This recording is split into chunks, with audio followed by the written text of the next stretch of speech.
आणि आपले कुणी ओळखीचे कुणी मित्र आलेत का? नीट बघ, आलेत का बघ. नमस्कार, ओळखलं का मला? विक्की भैया कुठे गेले? आलेत का नाही? अरे विक्की भैया आले, एवढं घाबरू नकोस तू. अरे तुझ्या कोणी ओळखीचे आहेत का तो? हो, लहानपणापासून ओळख आहे. अरे बापरे, विक्की भैयाची? हो. बरोबर, चांगली गोष्ट आहे. तुझ्या ओळखी खूप दिसत आहेत. हो ना मग.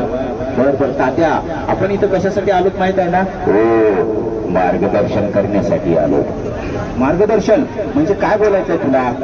गाडी चालवत असताना मोबाईल बघू नका. हा, मोबाईलवर बोलू नका. हा, त्यानं काय होईल माहिती का?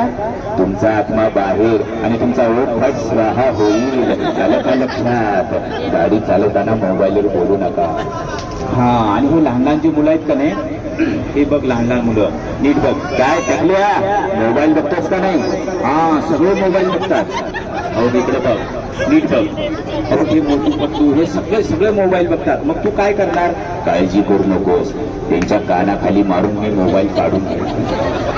अरे तरी पण ते ऐकत नाहीत. मग मी मंत्र म्हणणार. आणि मंत्र म्हणल्यानंतर काय होईल? माझा आत्मा त्याच्यात, त्याचा आत्मा बाहेर. अरे बापरे, असं का? कोणता मंत्र आहे तो? ओम भगनी बाबू तरी पद्मासे येऊन फट स्वाहा. धन्यवाद, टाळ्या वाजवा. चला, धन्यवाद.